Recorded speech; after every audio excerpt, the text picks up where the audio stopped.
Hey there, commercial construction coffee talk fans. Thanks for chiming in. My name's David Course, and I'm your host. I'm also the publisher and editor of Commercial Construction and Renovation magazine. This is what it used to look like. Who do I have on here? Oh, Jenny Brown, Barry's Way, November, December 2019.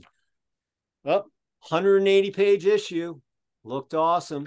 Jenny, I know we're Facebook friends. I saw you. I think I saw you sitting by the pool drinking some cocktails the other day on Facebook, but or Meta, call it what you want. But thanks for being on the cover. You're the best. And anyway, it's always nice to hold a magazine. We went digital August of 2021. That was the last issue we printed. And I'm 100% digital and haven't looked back since. One of the best decisions that ever happened to me. Don't miss the printer. Don't miss the post office. Don't miss any of that stuff. It's just unbelievable. And just had another, I don't know, 2.2 million people hit our website last month, had 29 million last year. Hopefully I'll go over 30 million this year. And it's just been an amazing transformation from going from print face-to-face to digital. And so anyway, we appreciate everybody out there that's been hitting the site and consuming the content. So we really appreciate you finding us on the web or Google. That's the way most people find us. And it's Monday here in Georgia, and it's getting hot. The humidity has come finally. I knew it was going to come, but it's finally gotten here. It is sizzling hot here. And definitely today, probably get a thunderstorm here late in the afternoon. Then it'll clear out again, and kind of nice little cool at night. But the heat is here, so it'll be this way until about September. And it's rain too. It's got a lot of rain. I literally, I think I have to cut the grass twice a week now. I normally it's only once a week, and twice a week. Plus, I have to go up to the lot every 2 weeks to keep that thing clean before I break ground here shortly. I'm dealing with the county getting my clearing permit and my porta potty and all this other stuff to get done for my construction of my empty nester house. And so hope everybody had a great weekend. It's kind of light on sports. You got baseball going on. You got the Braves down here. We're in first place. We're just on a tear. They go on a 10, 12 game winning streak. They lose one and then they start winning again. The All-Star game coming up, I think, this week. I don't even know what city it's in, but all in all, sweating my tail out on a lacrosse field, trying to cool off up on the lake, do a little water skiing, and just enjoy myself. And like I said, I got to cut the grass too. So hope everybody is staying cool out there, because like I said, it sure is hot. So with that said, I got a great guest today. Once again, you get on the show by sending me stuff, or someone will introduce me to someone. I'm like, hey, you got to get on there. So I had one of my good friends, Mr. Malin up at Philly's, one of my favorite sign guys. And we were talking about people, and he said, hey, I have this guy, blah, blah, blah. He's a lax guy. He's an entrepreneur, a franchisee. And he does some lacrosse stuff too. And so I said, yeah, send him an email. I'll send him the invite. So once again, send him the email. Boom. Meet Rob Stolker. He's a franchisee for Bubbakoo Burritos, which is a booming franchise right now. They're just killing it. And he also owns Hummingbird Sports, which does lacrosse equipment and so forth for women. He's an entrepreneur. He's a jack of all trades. So Rob's out of Central Jersey. Rob, say hello to our audience out there on Commercial Construction Coffee Talk. Hey, everybody. Thank you, Dave, for having me on. Really appreciate it. Looking forward to having a good conversation.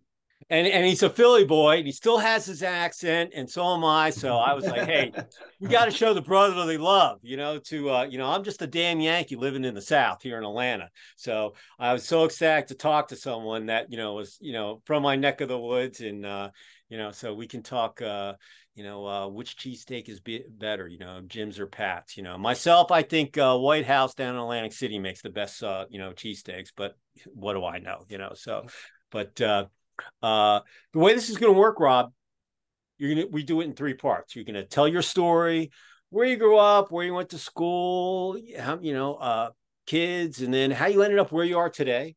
Then we'll talk about lessons learned over the roller coaster over the last 3 years. And then you'll leave one positive thought or phrase and your contact info, and then we'll close it out. So with that said, the floor is yours, Rob. Tell us your story. Like I said, thank you again, David, and all the listeners. I really Oh, appreciate you having me on. But yeah, I grew up in Philadelphia, actually, when I was 4. My parents got divorced. My mother was out in the suburbs. My father was in the city of Philadelphia. So I was kind of back and forth and learned at a young age how to make my own decisions and do my own thing. Wasn't much of a student growing up, and me either. always for whatever reason. And I know I'm blessed in a lot of ways, but I was able to make friends relatively easily. Always, just was able to surround myself with good people. And just so happened for whatever reason that a lot of the people that I surrounded myself with were, kids that wanted to be entrepreneurs, business owners, weren't going down the traditional paths. So I did go to college and got through it. Where'd you go to met school? my went to Clark University, and I grew up. The high school I went to was Harriton in the Lower Merion district. Lower Merion, in the same town. It's famous for that's where Kobe Bryant went to high school. I was Mm-hmm. at Harriton in the same town. Went to Clark University. Met my sophomore year. My wife's a year younger than I am. Met my wife. Now been together for 35 years or so. Um, Congratulations. Thank you. Appreciate it. We are, again, very lucky and blessed. We have 4 now adult daughters, 24, 22, 20, 18, all living their lives, doing well. Again, we're lucky in a lot of different ways. And professionally, soon out of school, I was working a couple of jobs that I didn't really like, and got a call from a very good friend of mine, and he actually was one of the first ever day traders. And quickly he said, come move to New York. And I turned out I was the 16th ever day trader. We wound up in the late 90s building a trading floor, and with a big group, sold it to E-Trade in 2003. I knew I wasn't done. I was very fortunate. My kids were healthy. I was able to be a big part of their lives when they were young. That exit afforded me that ability to coach them in everything, to run all their leagues. I was the vice president of HYA, Homedale Youth Athletic Association, for years. And I coached them at every level. I always tell people I coached them at the highest level, AAU basketball, elite soccer, but I really enjoyed coaching the rec levels too. There was nothing like having a girl on a court or field that had never been throwing a ball to, and to just start throwing a ball around with that girl. That was always fun for me too, and see how much they can improve quickly. And most importantly, what sports does, how much, especially kids love playing, how much enjoyment they get out of it, being together. I just love everything that sports has to offer. So I started some businesses, some successful, some not so successful. Story for another time. I started a solar business in 2008 with a neighbor. We're successful in business for about 6 months, and then he sued me for somewhere around 6.8 million and stole every asset in the company. We're in court for 10 years. And in 2019, it was from 2009 to 2019, so 6 years together. I got a judgment of like 280 something thousand of the money and assets that he took. And as most entrepreneurs, business people, or a lot of people can imagine, the legal fees were double that. So huge waste of time, energy. That was Mm-hmm. my one big business failure. I can talk about that forever too. And then somewhere around 2016, my 2 youngest daughters asked me to play lacrosse. I said, of course. It was a new sport. I knew nothing about lacrosse, absolutely nothing. And I took them to the field, and I was really excited. I actually got a call from the high school coach who knew me from being the vice president of HYA. She did an amazing job building the lacrosse program. I knew that lacrosse was growing and growing and growing in popularity. And so the high school lacrosse coach built a rec program. And the day I signed up my 2 daughters, when they asked, she called me within hours, and she said, why don't you run the whole league? And I said, I don't know anything about lacrosse, nothing. And she said, oh, you'll be great. I'll help you. The girls love you. The parents love you. You'll be great. And I said, I literally don't know anything about the sport. I can't run, leagues for all these girls. So she put me as an assistant coach for 2 people who knew the game. And I got to the field, and I couldn't believe what I saw. The boys were on one field wearing big hard helmets on their head. Girls were on another wearing nothing to protect their heads. I picked up the ball, same ball, rock hard stick. And I basically lasted out that hour, but I never played the game, let them play the game. After that, I was a little bit of a crossroads. I saw that there was a need there. and they weren't playing anymore. But for whatever reason, I thought, how hard can it be? And I want to be the one who makes the first ever certified girls lacrosse headgear. It was a brutal process, 3 years, a lot of learning, a lot of pain, a lot of thinking we were going to pass tests and failing tests, miserable and ups and downs. What it was there was a standard that was put in for girls lacrosse headgear that basically called for something soft to also withstand that rock hard ball and stick to head impact. And that was the challenge of making this girls lacrosse headgear. But again, it took me time. I made the first ever. So many different aspects of this. So much went into it. Ponytail opening, first ever opening and closing mechanism that we can find. Did a lot of, put in patents, have a lot of claims on it. It's been a big part of my mission. I can go on and on about that too. And then somewhere around 5 years ago, a very good friend of mine for a long time came to me and said, he wanted to get into, doing a business. And I said, I'm in. I'd always told him that whenever you're ready, I'm in. What do you want to do? Kind of quickly came to quick serve. Restaurant is what he wanted to do, and open up a bunch of them, get in with a franchise. We looked around, we did a lot of due diligence, looked at a lot of different franchise, and it all came back to Bubbakoo's Burritos, which is based in Point Pleasant, New Jersey, very close to us. We liked their team from the start. Their two founders are amazing. Their whole team, who I know some of the people on their team are just amazing people. And so we now own 3 of them. We have 3 of them open. We have a bunch more that we're going to open over the next couple of years. An amazing growing brand. Bubbakoo's Burrito started it, like I said, lining the Jersey Shore, now going everywhere. We're really excited. And the Bubbakoo's as a brand and the founders and the whole team has not disappointed us in the slightest bit. The good thing, really cool thing about Bubbakoo's is that they get back to the community. They're very community oriented, and that's what I liked about that firm. And I met the owners with Ron Bidnos, who's on my board, and I think they were with him at one of the other brands that he was at previously. But when he started, it was tiny, but now it was growing. I was up last summer. My stepdad had passed away, and I went up to help my mother clean the house out, and they had just opened up a boob because I hadn't eaten one. And anyway, it was awesome. And I asked the guy, hey, how many do you have? He goes, oh, I have another one over here. This was in Dayton, Ohio, just south between Dayton and Cincinnati and Springfield. And so in Atlanta here, they're starting to come, pop up. And but you've never been to one, you got to go there. It's really, really good, and they're quick, and they're really cool stores. They've got a nice, concept. And anyway, fresh, healthy, and I listened to your interview with Ron. He's one of the examples of the people who were on their staff. Mm-hmm. He's just amazing, like so many people there. When you go back to lacrosse, I never pushed my son into anything. So he like myself, as soon as I could walk, I was put on skis and skates. That's what my parents did. So when he could walk, we put him in skating school, and when it came time to him to play either Bantam or Pee-wees or Mites, I forget what it was, he's like, you know what, I want to play roller hockey. I'm like, okay, but I'm going to have to coach because I don't want some Yahoo. I don't play daddy ball. That's not me. Okay, so for those of you who don't know what daddy ball is where the coach has the son on the team, and he does that. He plays 100% of the time, whether he's good or bad. Or daughter, yep. And in my case, it was the daughters. Yeah. I saw a lot of. Yep. Oh yeah. So anyway, he goes, I'm gonna play in the roller hockey league. So I went down. They had a men's league, so I played in the men's league, and then that lasted till about, I think it's 7th grade. And he came back. He goes, I'm bored with roller hockey. I want to play lacrosse. And I knew that they had lacrosse around here, so I said, okay, but I'm gonna have to coach. So I went, and I coached the team. And I didn't like the way that the league was run. And they were so ticked off at me that they said, oh my God, you played for a D1 program. You played lacrosse all these years. You've been sitting here, and we need coaches. We need help on the just getting things done. You're just sitting here right in our pocket, and we didn't know about it. And I'm like, I'm sorry, man.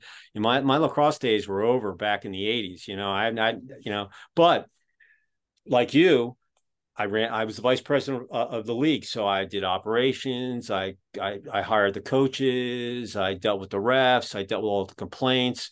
I learned. I had 17 teams, 300 and some odd, boys and girls, and I just learned. I learned so much. So through those, and I did the select teams during the summer with my son. The only thing I didn't like traveling out of the state. I just like doing the big tournaments that were here in Atlanta. I mean, lacrosse has just boomed here, and but after my son, he got into high school, he he kind of, I think he played his freshman year, and then but he stopped playing. But I just kept coaching, so I was coaching the varsity. I've coached at a couple other high schools, and I still play in the old man's league. I was on the board for old guys lacrosse here in Atlanta for years, and I told my wife, like Gordie Howe, he played till he was 19. He was 63. I've had both my ACLs done. I just turned 60. I told my wife, I'll go up. I'm only looking for so many shifts, whether it's on the frozen pond or the green lawn. I just want to have so many shifts. I don't care if I score or not. I just want to be able to, work out a little, get a little sweat, and I'm happy, and my body's going to tell me, even though my mind thinks I'm still 20, my body's going to tell me, hey, it's time for you to, stop. But anyway, that whole thing brings back memories of the thing where they said, hey, we want you to come, and then 2 hours later, boom, they want you to be the run the league. It's all volunteer. That's how it, and you don't get paid for it. But when I went to the high school, though, I was like, you got to pay me to, actually my last rec league during the summer, I told them I was in the fall, they do a league down here too, and they called me, and I said, well, I'm doing the high school in the spring, but you got to pay me to do the rec thing. I'm not going to do it for free. So they paid me, and nothing to go home. It's a pair of tires on my truck. Yeah, I know what it is. Yep. Yeah. But it's so amazing to see. I love watching the little kids who get it. And if the ones that practice, it's like anything else. You will play as you practice. And lacrosse is 95% just being able to catch and throw. They can teach you the plays. It's got basketball, it's got lacrosse, it's got soccer, maybe a little football in there. But all in all, it's an American sport. It's the fastest sport on 2 feet, and developed by the indigenous, the Indians, and I just fell in love with it. I didn't even pick up a stick until I was a sophomore in prep school. I was a hockey player. I ran track. I ran hurdles. So when I went to Petty, they were building their hockey program up. So I went there, and then track was cool, but I was watching lacrosse. So I picked up a stick all summer. We had a house in Margate during the summer, like all the other shoobies from Philly, they go down there. And so I played wall ball all summer, came back, played sophomore year, JV. And then I really practiced all summer. And then I came back, and only 2 juniors made the varsity team at Petty, myself and my bud, who I still stay in touch with. He was a Long Islander, so he had lacrosse blood in him. And then I went out to DU and, played hockey and lacrosse. And I just actually ended up being a better lacrosse player and a hockey player, and went through it. And then like I said, I didn't pick up a stick for God knows how long, until my son was born. And then I never pushed him in it. That wasn't, I wanted him to choose what he wanted to do. We went into Taekwondo together, and we, got our black belts together. So it was really cool to see, like, getting back to the little kids, to see them progress, all the kids, as I was in it. And now it was so funny. I was out to dinner a couple months back, and the waiter, he's like 6'4". He's beaming down to me at the table. I'm there with a client. He goes, hey, are you Coach Corson? And I'm like, yeah. Do I know you? He goes, it's Colton, your deep hole. I'm like, Colton? Oh my God. What have you been eating, dude? You were a skinny little thing when you were on my team. How tall are you? 6'4". How much do you weigh? 215. I'm like, oh my God. I mean, kids grow up fast. Yeah, and my client was laughing at me. He's like, that was one of your kids. I'm like, yeah, but he was only like a little taller than me when I had him, But this is a guy you wouldn't want whacking with a long pole. So and I'm friends with some of my players on LinkedIn. They call me still Coach Corson, and blah blah blah. And so it's an amazing thing to do stuff with your kids as they grow up. And when I was coaching at the varsity level, I didn't have any skin in the game because I didn't have any kids on the team. So I told them all, hey, I'm not your friend. I got hired to be the offensive coordinator. My job is to put the rock in the net. And for those of you that's putting the ball in the net, that's what we call the lacrosse ball. It's a rock, because that's how hard it is. It is. It certainly is. And I just said, hey, look, the parents, why is my kid playing? This is high school. The best Right. players play. It's not rec anymore, and that's just the way it is. You go up to eighth grade here in Atlanta, and then you go into the big boy league. And then, all bets are off on who's going to play. And like the high school here, it's 3,500 people in it. They're all big schools, and some of them look like college campuses, like Ursinus College and stuff. I mean, they're freaking beautiful. But you could have 30, 40 kids on a varsity, and they're all going to stand there. There's only about, maybe 15 or 20 that are going to play, but someone gets hurt, you got to be ready to get in there. So you got to know. But anyway, that, so you and I are, look, we're Philly boys. You did the same thing I did. It's like deja vu looking back when I heard your story. So congrats to you. And listen, for all you out there, the women lacrosse, they don't wear helmets. They don't wear gloves. And I always thought that they had to do something. So Rob, kind of let's just talk about, Sure. How you came, you knew that there was a need. Yeah, so I have four daughters. I coached them in mostly basketball, soccer. I always knew. I also grew up with my three older sisters, and I've seen how, in some good ways, women's sports have evolved for sure. There's definitely been some good evolution there, but we have so far to come, and I've seen that firsthand. So I saw that coaching them, that there was an attitude with a lot of people of they're just the girls, and the boys are our priority. And I know that's still out there. It's still prevalent. It is the way it is. And as a dad of four daughters, who obviously I love as much as, and so many other dads that I know, and I want to see that girls are protected. And when you talk about girls sports and you talk about something like girls lacrosse, it's a relatively small sport. It's growing, but to be somebody to manufacture products that are needed for girls, the first questions that are typically asked are about market and what is this going to be a good product that works? And the answer is, we might get there eventually, but it's going to be trial and error, and there's going to be some pain points in trying to make stuff. And in the end, when you're making stuff that's just for girls, you are limiting your market. The traditional way is to make stuff for boys and then just pink it and shrink it for the girls, throw it out there at them, and that's the end of it. We make stuff for boys, and that's what our target market is. I've been in some of those meetings that are 4 hours. They talk about boys for 3 hours and 55 minutes. And at the end, most people just walk out as a few people who care talking about the girls. And in the end, it just pink it, shrink it, throw it out there. So the second thing I saw, started going out to lacrosse fields. First, I found two major studies that showed girls lacrosse as the second highest concussion sport at the high school level to football. Two major studies. Girls lacrosse is second to football. Stick, rock hard ball, boys wearing big hard helmets. It's just common sense that the girls have to wear headgear. And so that I knew. The second thing I saw was girls kept going like this, and the boys wear big, hard, like hockey gloves. And I said, why aren't the girls wearing gloves? And the answer is there's a couple manufacturers to make gloves, but they're made out of that same material that the boys' gloves are, which doesn't work for a thin glove.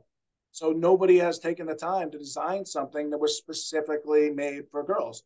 I made a lot of relationships with some great players around the world. One is Megan Dowdy, who was from Rumson, which is very close to me here in New Jersey. For my money, best player in the world. Has been highly decorated Team USA player. And she helped me, and we designed the first ever leather gloves. It has padding in it. It's protective, light, comfortable. Girls like them.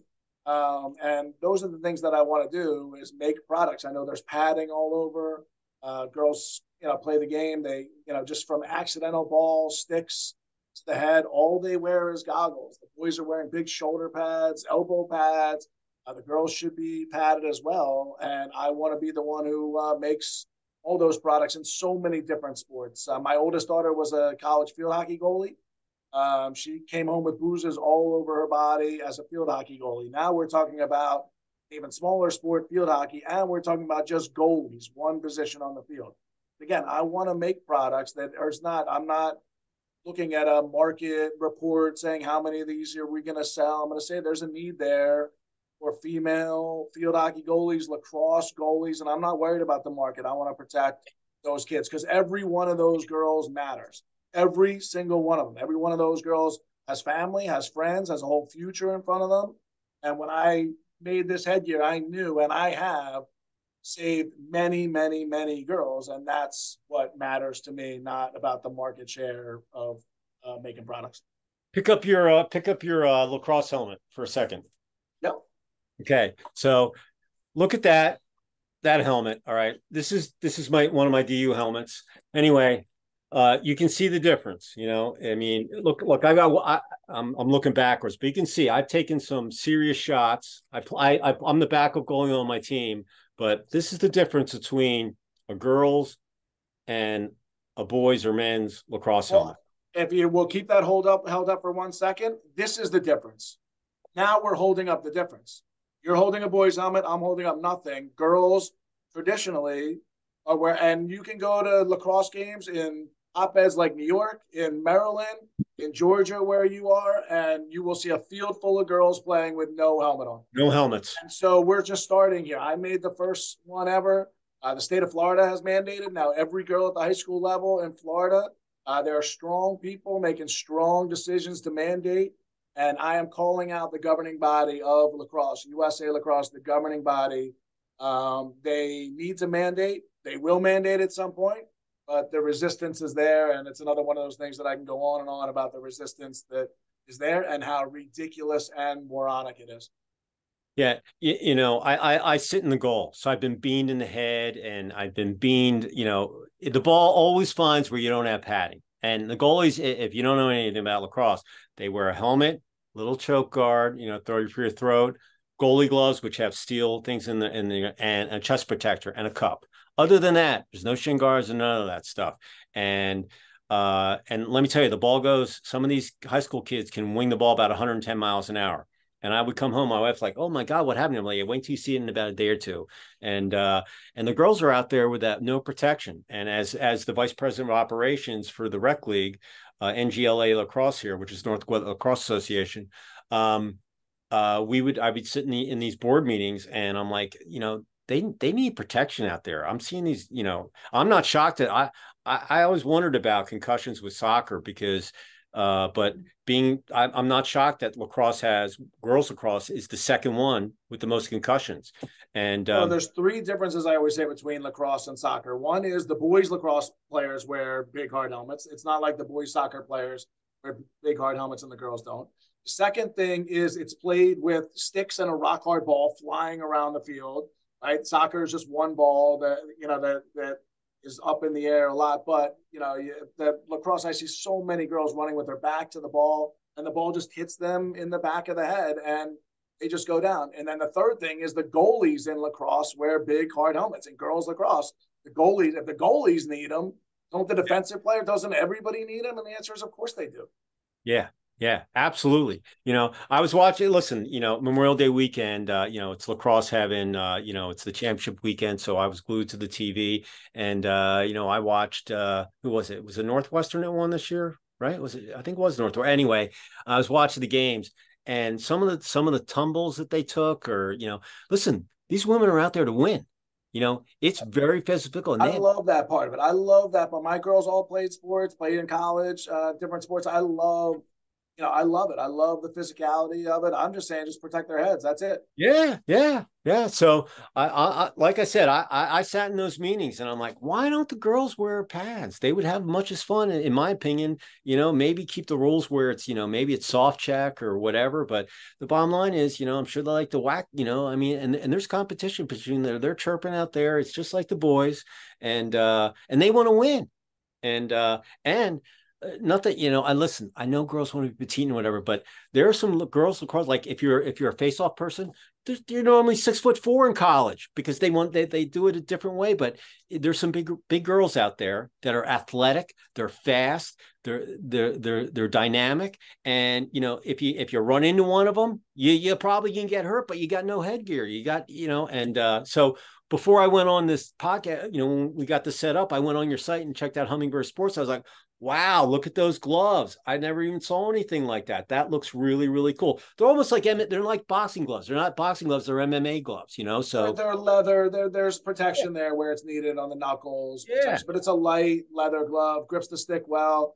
great for even a little bit of cold weather for the stick. I just couldn't believe that the girls weren't wearing gloves. Cold nights, they weren't wearing gloves. And the answer is you couldn't grip the stick with the gloves that were on the market. And the reason for that is they're boys' companies that are making.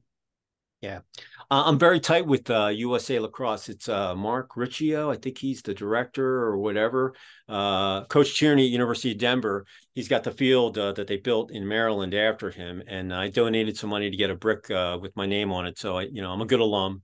And anyway, I always send him little notes and stuff if I get lacrosse on LinkedIn. I'll say, "Hey, Mark, check this out." And but eventually, they probably would see it, and I think it would be a good thing, And safety, in construction, I always tell people, I'll say it on this one.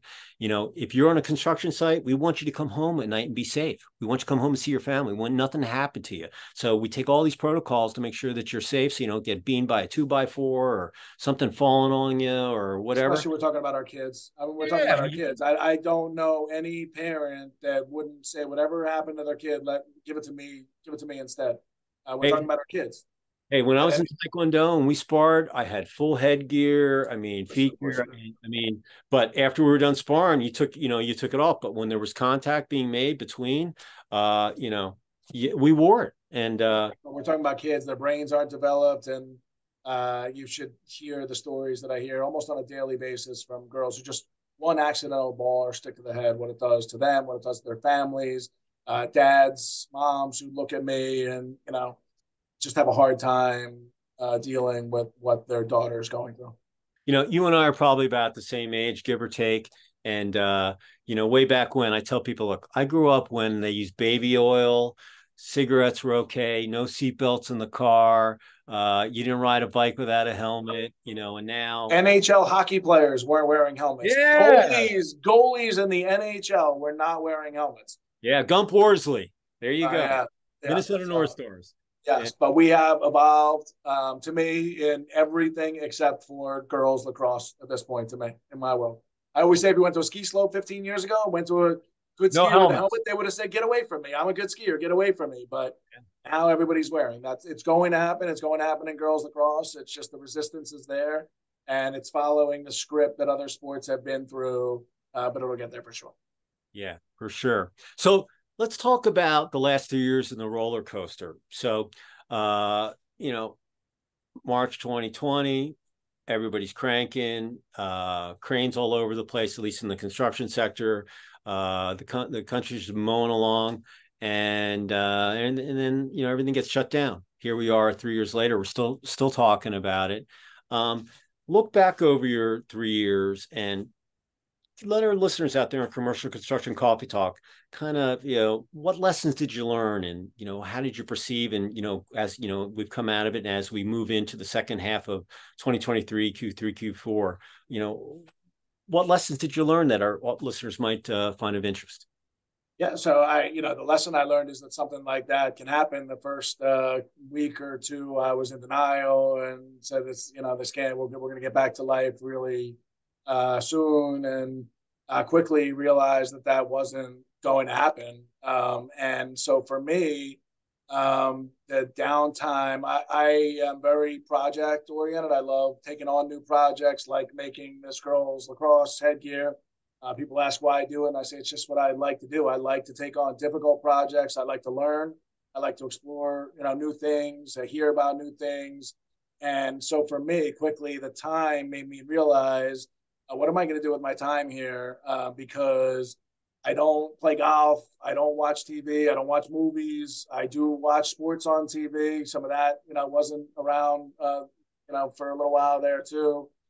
So it was really, for me, comes back to work, and some of even work was, wasn't there to be had. So it was, what am I going to do with this time? Because it's got to be something, and at least I have to feel like it's productive. So one of the things that people always said to me was, after I made this headgear, I was meeting so many girls and their families, and there's so many statistics that show the need, and so many doctors that have written articles about why girls lacrosse players need to be, wearing head protection right away. And one of the things that I always heard from people was, "You should write a book. You should write a book. You should write a book." And I'd always say, yeah, write a book. Yeah, I'm gonna write a book. It's for somebody who wasn't a good student and doesn't consider Hey, them a now you writer. could do it with AI in an hour. Come on. Well, now you could. This was 3 years ago. So, but I think even that AI is great for certain things. I don't think we're there because one of the things I realized was it took me about 3 months to get all that stuff together of the girl stories and the science. And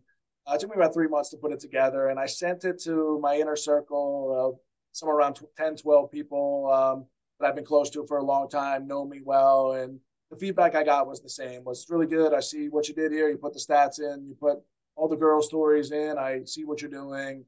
And in the end, it was, but you have so much more. You have such a great story to tell.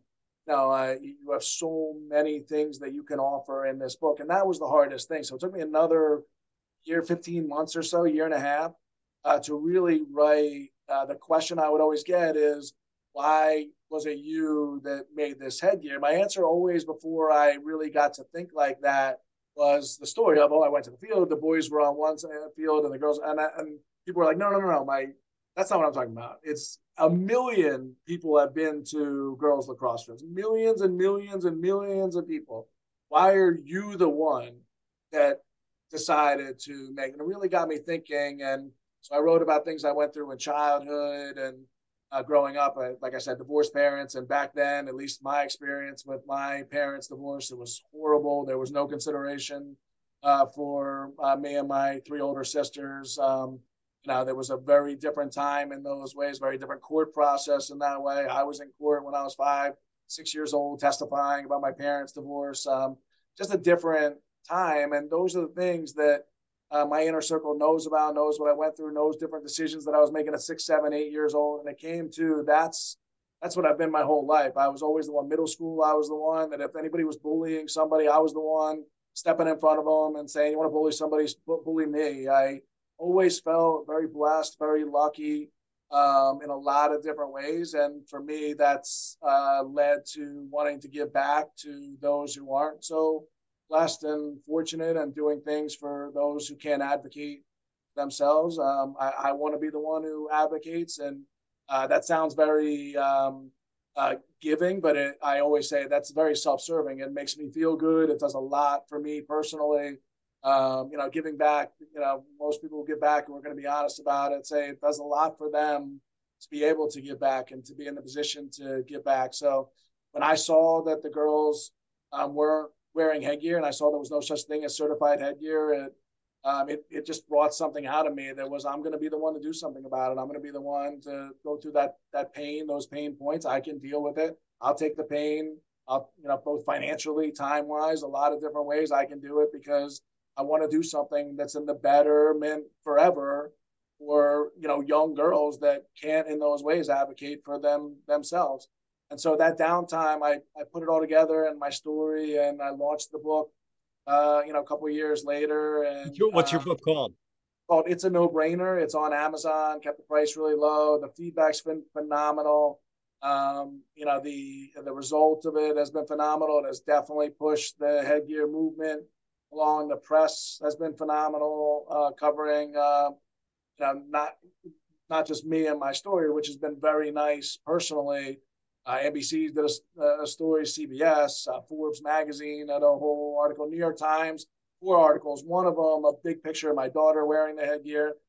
That's selfishly, that felt very good. It feels really good to make an impact like that. So writing that book, the downtime of being able to do that, being able to figure out a lot of things. And then when it comes to Bubbakoo's Burritos, that was the time that my friend Wayne and I started to get serious and said, let's take this time and let's really do our due diligence and look into it. We know, we started to figure out quickly that if we get in with a good quick serve food concept that, we would be good. Like I said, it's been great ever since, but taking that time and being productive with it has meant a lot for me moving forward.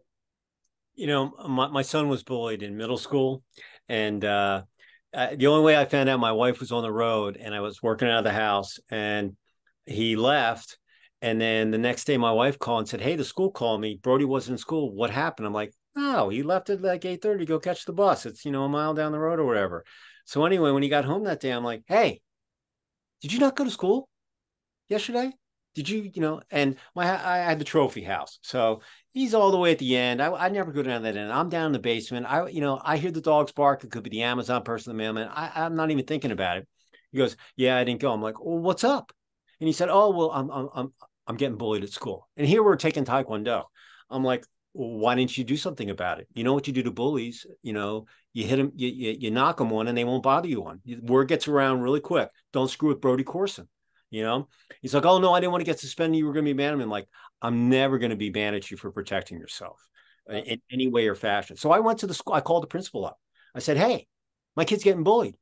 And I'm telling him I'm giving him permission to protect himself. I'm old school. I grew up where you settled things at the bus stop or in the lockers. Am I right? You're right. The only thing that for me always has been was I never wanted to fight anybody, but I would stand in front of people that would bully people and say, you're not going to bully him. If you want to bully me, you can.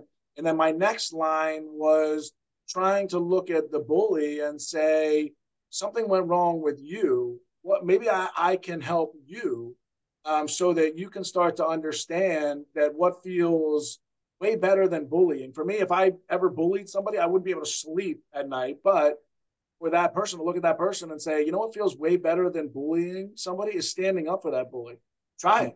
Try it once. Very selfishly, me standing up for this bully feels really good to me. It feels really good. And it might look like I'm doing it for that person, and maybe I am, but I'm doing it for me. It feels really good. A lot better than bullying somebody. Well, after I had that conversation, I told the principal, I said, hey, I want an appointment. I want to come in and talk about this. Okay. Because if something happens to my kid, so I went in and it was eye-opening looking at the public school, because I knew he was going to go into high school. And I knew if you're ratting on someone, you don't want to be known as a rat. And so we went in there and the principal's there. I thought he was weak. And but I told him, I said, look, I'm in the community.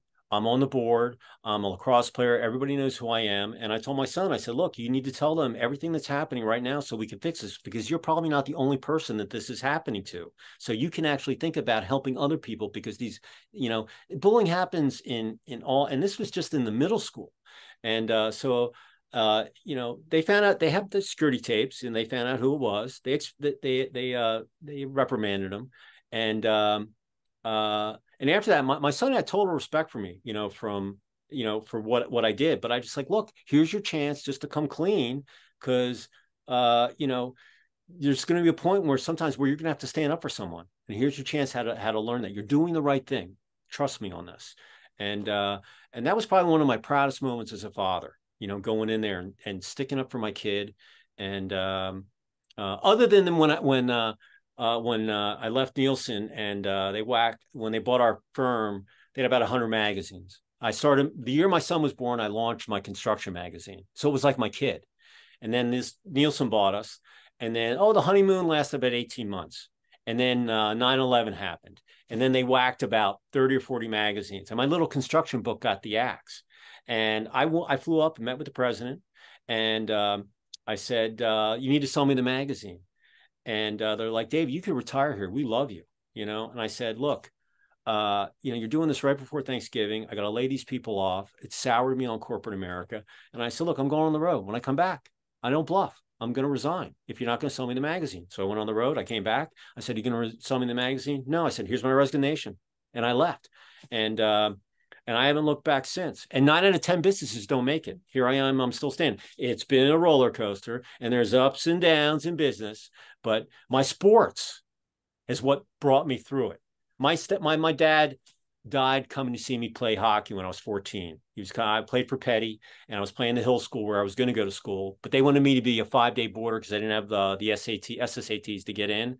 And I was like, look, if I'm going to board, I'm going to board at a co-ed school. And Petty was building their hockey program. So they were like, hey, Mr. Corson, your son's going to play varsity as a freshman. He's going to get recruited. We'd love to have him. So my dad was foggy that day. He could have flown into Reading, but he decided to land at Limerick that was non-radar controlled, and hit some trees, and that was that. And so I grew up not having a dad either. So even though I was a little older, it was very, very, very tough. And especially at games, because after games, your parents were there. I was the only one didn't have one because I was bored. And my mom came to, my sister, they would come to X amount of games. But that was probably one of the hardest things, as after the game, even if I had a great game or a terrible game, I didn't really have anybody there to do that. So that whole thing that you just went through, with your parents' divorce and all that. And my parents listen, every marriage has rough spots. So, but divorce is a wicked thing. I mean, it's he said, he said, and the kids, and when I look back, that whole thing, and all I wanted to do was get back and play hockey, because he died January 7th. We had just come back from the Bahamas. He had his plane, dropped me off, and he could have driven there and made the game, and he didn't. He just wanted to fly. Probably safer in a plane than he was in a car. But I knew that when the police car showed up, and my coach in the second period said, "Hey, you got to go down to the hospital. There's been an accident." I'm like, "I'm not getting on. I just scored." We're like, and the Hill School was like a top program in the country, and that's where I was going to play. So it was revenge. They wouldn't let me be a day student when I was freaking 5 minutes from the school, and so when I look back, but it molded me who I am today. I wouldn't change a thing. But that sentimental thing, but that rough outside, I'm actually a very soft person, but I get on the field. I'm not dirty, but I'm chippy. When I played hockey, I wasn't the biggest guy out there, but I knew how to skate. I went to hockey school in Canada every summer, and went to 𝐓𝐇𝐈𝐒 prep school camp during the summer when it was at Petty, and all the other local schools were all there. And but sports, I love talking to sports people, because they can take what they learned, whether they played it or not. If they were coaching their kids like you have with your daughters, they can take what they've learned there and apply it to their business, because it's all about winning and losing, practicing, and keeping the customer, in your case, it's the parents, happy. Am I correct? Yeah, sure. Of course. Yeah. Parents, family, girls, of course. And not only that, but talking about a 10, 8, 12-year-old girl, they have a full life ahead of them. I just want them to be able to use their brain as effectively as possible 30, 40, 50, 60, 70 years later. Hey, you know what's going to be an awesome thing is that I'm going to see you when we got the PLL for the men. Now the MLL and the PLL, those are the major two lacrosse. They merged, and it's being run by Paul Rabel, who's like one of the great lacrosse players there is, and he's an ambassador to the game on both sides, male and female. And one of these days, I'm going to see you on TV at the girls' championship, in their own league, just like the NBA's got the WNBA. I'm going to see you on TV talking about, I invented this helmet because I wanted my kids protected. It is going to be great. You'll see me there when all the girls are wearing headgear. I go to a ton of games in Florida, high school games, because they're all wearing headgear. It's very difficult for me to go to games when either none of the girls or ladies, women, or only a few of them are wearing. It's just difficult for me to enjoy what is a great game. It's a great game. But it's hard for me to watch them play without their heads protected. It's always been hard for me. Oh yeah.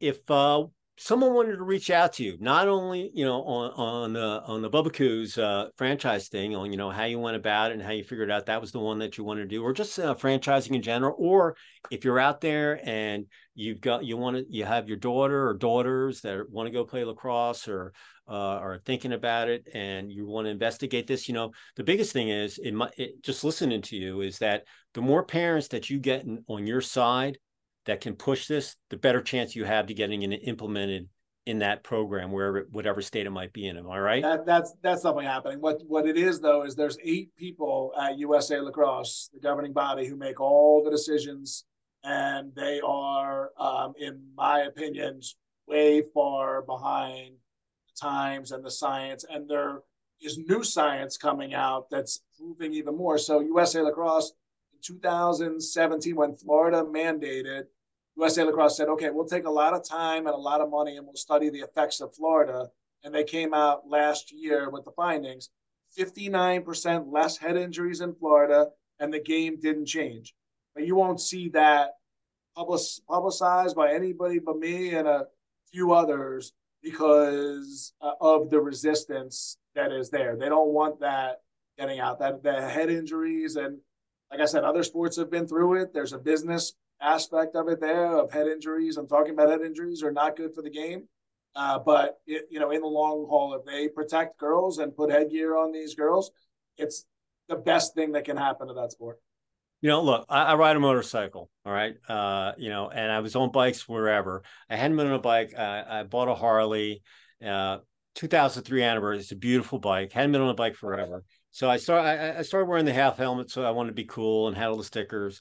And then I'm like, you know what? I'm wearing full face. I want more protection. And I'm not riding in shorts. I'm riding, and it gets so hot. But so when my kids started riding, I was like, look, the most important thing is you want to be protected. And it's not like driving a car. You got especially the head. For me, I love sports. I love my girls playing sports. And to me, my daughter was a great basketball player. My youngest daughter, first game, 8th grade year, I was coaching her in travel. She broke her elbow. Terrible. I mean, it was just terrible. It was just a bad injury. She was in a long cast. She missed the entire season. It's part of the game. It's terrible, but I can live with that. I can't live with in a game with sticks and rock hard balls, my daughter getting hit in the head with one of those. But like here in Georgia, you got to wear a helmet. You go down to Florida, no helmet. You go to South Carolina, no helmet. And I see these guys riding around, and I'm like, you are crazy. You need, but I look at, especially if I'm in the car for my son, when he works for Boeing in South Carolina, Charleston. Anyway, I used to say to him, that guy's going to end up in the freaking hospital. Just look at the way he's driving. He doesn't even have a helmet on, and you don't have to be going that fast to hurt your head. So I've always been an advocate of, be prepared, wear the right equipment, and you'll diminish whatever sport that you're doing, and whether it's, recreational or what have you. I agree. But one thing is, you're talking about grown men and women who are making the decision on a motorcycle. I'm talking about 8, 9, 10, 11, 12 and they don't know the difference. Parents, coaches, athletic directors, and the highest up. So I name names: Ann Carbonetti, head of safety at USA Lacrosse, who her answer to 59% less head injuries and the game didn't change in Florida was, I think we need to do more studies. That shows the resistance to me. That's where you can see the resistance. Yeah. Well, now that I know that person's name, maybe I will help your cause whichever way I can. She's there, the head of safety. Those answers have been acceptable, I guess, inside those walls. It hasn't been acceptable to people outside those walls. It's been a ridiculous, ride, watching the resistance and the more honesty. There's no other way to say it. I wish I had a nicer word, a kinder word, a more complimentary word. But just about this issue, it makes very smart people instantly become very dumb about this issue. Well, all you parents out there, if you got girls, you want to keep them safe, band together and you can make a change. The sum is always greater than the whole. Do something. Just don't go to the games. Don't bring the treats. Do something. Go to the board meetings at the local rec league, and you'll be amazed at what will happen when you all band together, when you're on. And this is a really, like I said, I always thought that, whether it was full, I just wanted to see more protection for them, because I was on the board and I saw all these girls and like Rob, the boys were on one end, girls were on the other. And listen, if that ball gets heaved and they don't catch it and it's bouncing and things I'm telling you, people have gotten killed by that ball. Even when they're playing wall ball, like when we go to wall ball, I mean, all my kids were wearing helmets because a couple kids got killed here locally shooting the ball, whether it got done off the pipe or, they were on the wall and they didn't have a helmet on. People come in and they didn't have their helmet. Can't play wall ball today. I mean, I'm sorry. It's not even an insurance issue. It's just, I'm not into that. Okay. If you're going to go out and run with your helmet and your gloves on, just so you know how it's going to be when you're on the field. Same thing here. If you're on the wall ball, I don't want you getting beamed, and it doesn't have to go that fast to do some damage. So I broke my nose 4 times, baseball, hockey puck. I'm telling you, it freaking hurts. And when you smack your head on that turf, I don't care how many rubber pellets they have on there these days, if you're playing on turf. And down here, some of the high schools still have grass fields, not many. They've all went to turf and the rubber pellets, but when it gets a little chilly in the fall ball or even early in the season here, they start here at the end of January, it's cold. That grass or it's like concrete. So what a really good story. I can't wait to get your book. Thank you, David. I really appreciate it. Thank you. Yeah, No, it's a no-brainer. If anybody reached out to you asked about yeah, I reaching was out going to to ask, me. how could they reach out to you? My email is rob.stolker, STOLKER, @gmail.com. I give people my cell phone, put it in my signature, 201-988-2406. Feel free to reach out. The company is Hummingbird Sports. If you want to see more about the press, robstolker.com says right on there what my mission is, to get USA Lacrosse to mandate headgear. There's a Brain Safety Alliance, www.brainsafetyalliance.com. That's all the coaches, parents, doctors, girls who have suffered, all on board with the need to mandate headgear. But like I said, anybody has any questions or wants to hear more about this mission, or even wants to talk about Bubbakoo's Burritos and what my partner Wayne and I are doing, we're really excited about that. Franchising has been awesome, and like I said, Bubbakoo's has been an amazing brand. It's been amazing learning from such a great team there. So anybody who wants to reach out, one of the things I love doing is connecting with people. I love supporting people however I can support people. People always say, give me some advice about this. And I always say, I don't give advice, but what I do is listen to whatever you're going through, and I try to put it into my experience, think about my experiences and say, maybe I haven't been through something like what you're going through, but I was through something similar, and this is what I did. This is what I tried that didn't work.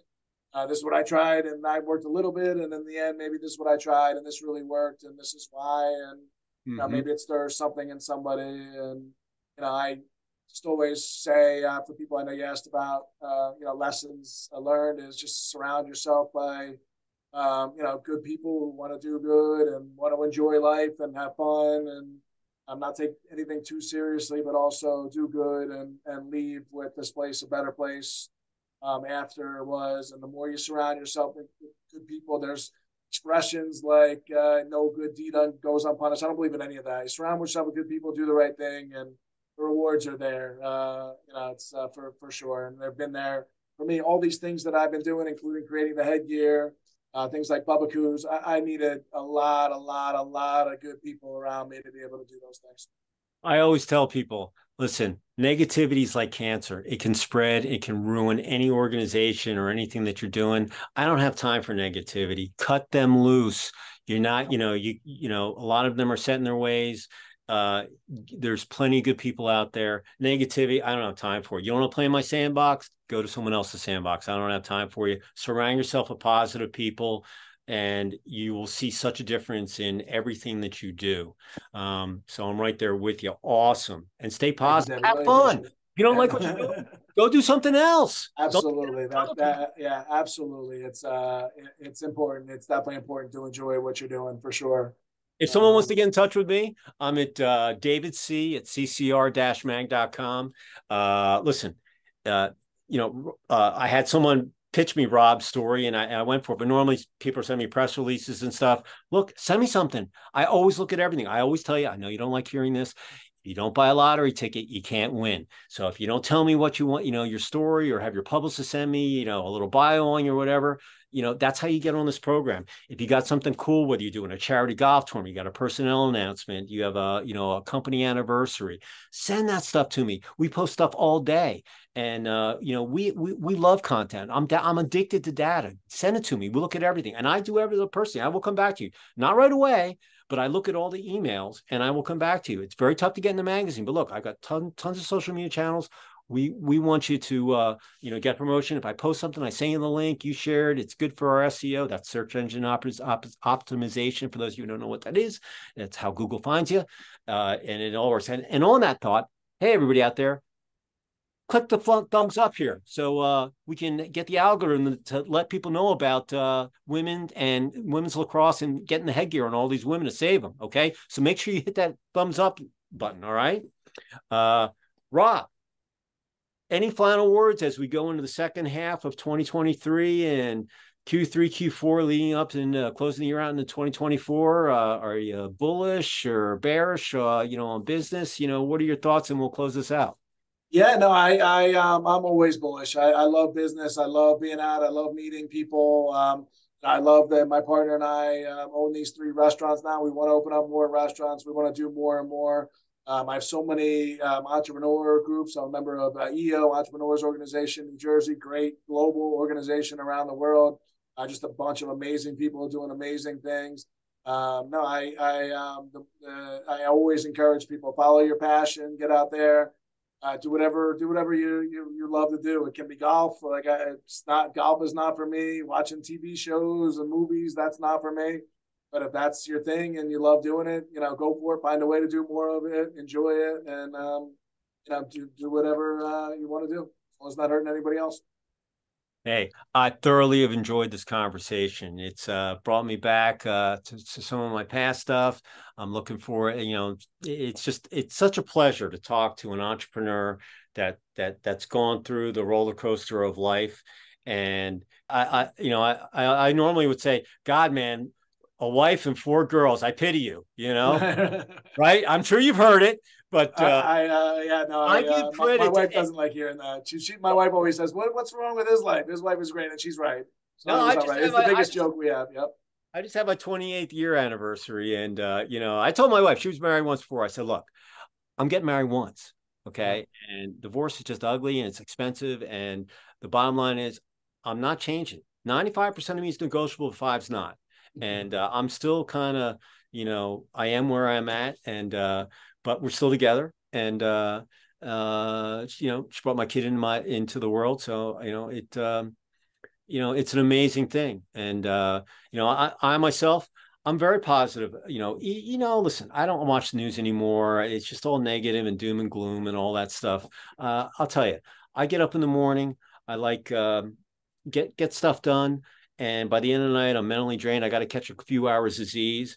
And the only time I'm bummed down is when the DU-Pios lose. Other than that, my wife knows I'm glued. It's lacrosse season. I'm going to be watching it either live or I'm going to watch it on the tube. And I'm yelling, they can't hear you. I'm like, I know, but I got to Coach Brown and he's retired. Coach Junior's retired now. Coach Brown's taken over the program. But the bottom line is it just makes my whole week when they win, So, well, Rob, I look forward to meeting. My buds in Atlantic City have been pestering me to come up there this summer. So hopefully I'll be able to come up there and get a cheesesteak down at White House or Dino's in Margate or Sacco. I know them all.